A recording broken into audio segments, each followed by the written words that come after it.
Olá, gente, tudo bem? Então, dando sequência ao nosso estudo da eletrodinâmica, que estuda a carga e movimento, a gente vai falar hoje um pouquinho sobre o que é um circuito simples, vamos falar sobre o efeito Joule, sobre o curto-circuito, fusível e disjuntor, e ainda sobre o resistor equivalente, tá? Bom, gente, primeiramente, um circuito simples. Observem, nós temos uma representação à esquerda e a respectiva representação à direita. Então, a esquerda é um esquema de como é que nós temos. Então, observem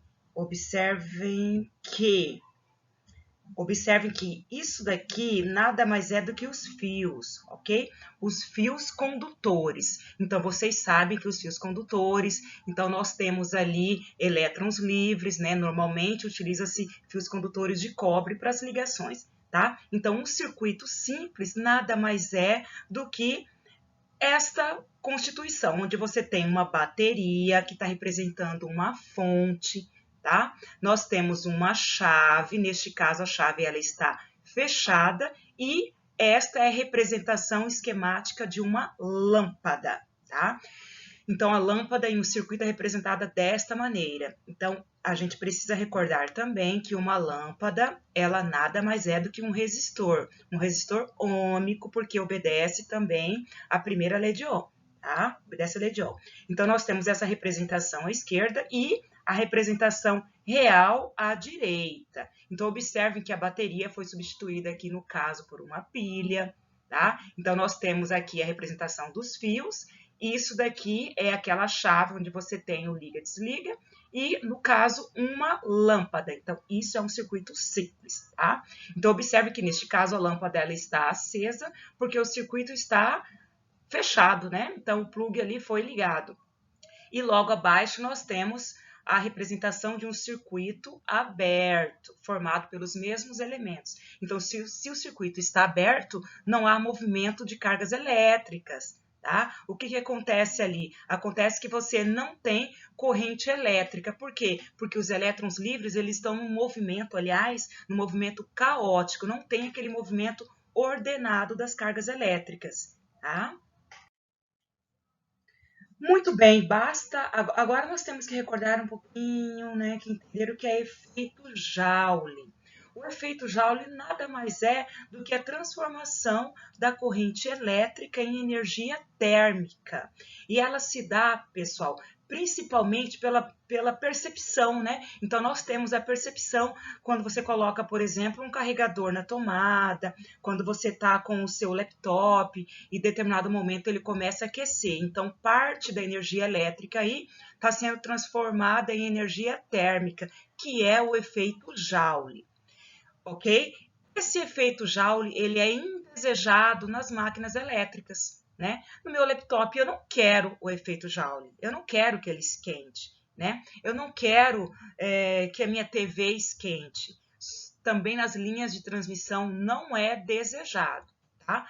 Mas em algumas situações o efeito Joule é desejado. Que situações são essas? Quando você tem um ferro elétrico, quando você tem um aquecedor, uma torradeira, então ali sim, ali você deseja que aconteça o efeito Joule. Curto-circuito. A representação de um curto-circuito se dá basicamente dessa maneira.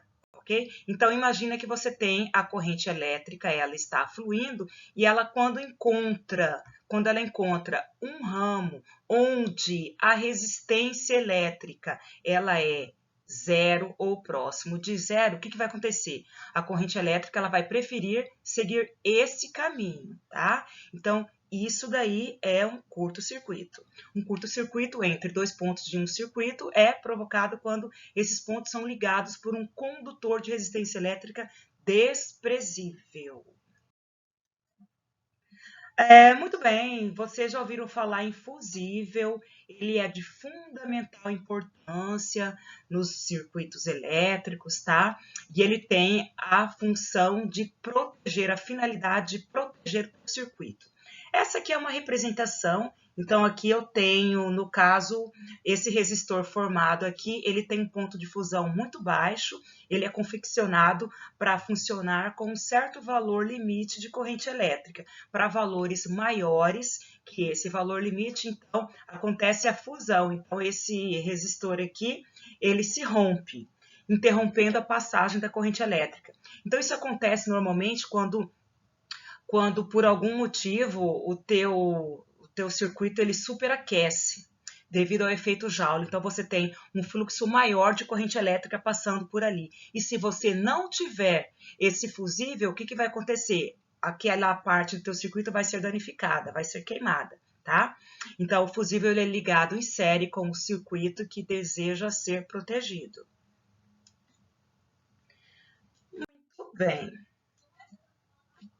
Você sabia que nas casas, escolas, residências, ao invés de fusível, o que a gente tem é um disjuntor?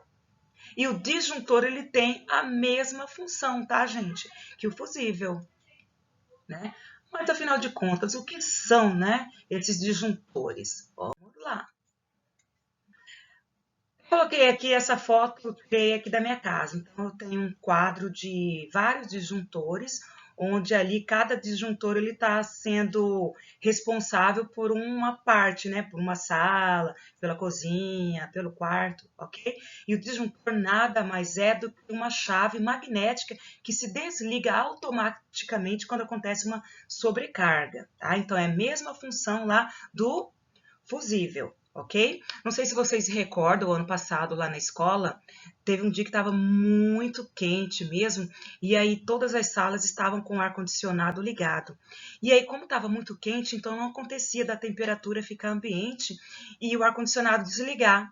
Então ele ficava ligado o tempo todo e todas as salas estavam ligadas. Então aconteceu um superaquecimento e o disjuntor desligou automaticamente e ficou tudo escuro. Não sei se vocês se recordam, isso aconteceu o ano passado, lá na escola. Muito bem, a função é proteger o circuito elétrico no qual ele está inserido. Gente, agora nós vamos falar um pouquinho sobre resistores equivalentes, né?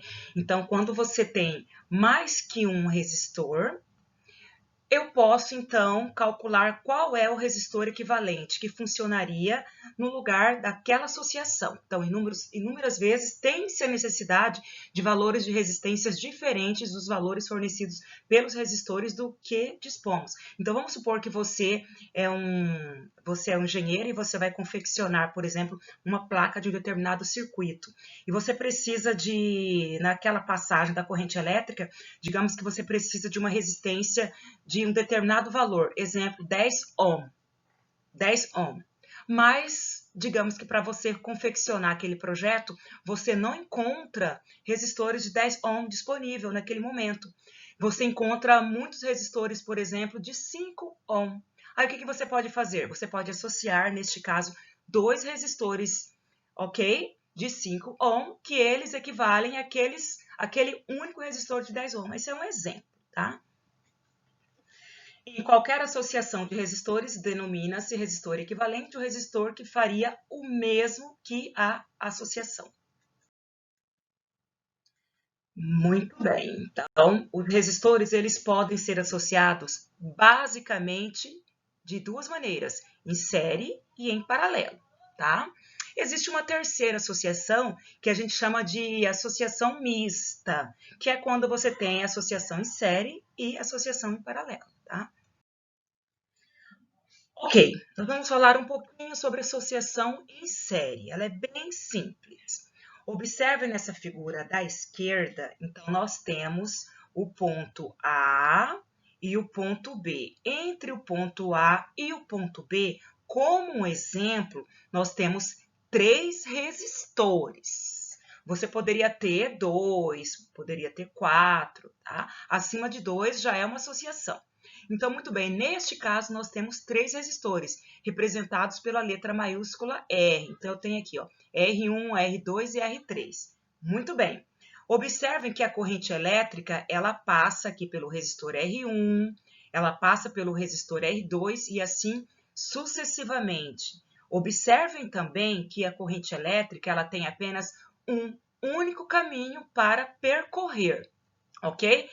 Muito bem, temos também uma DDP entre o ponto A e o ponto B. Essa DDP é representada pela letra maiúscula U.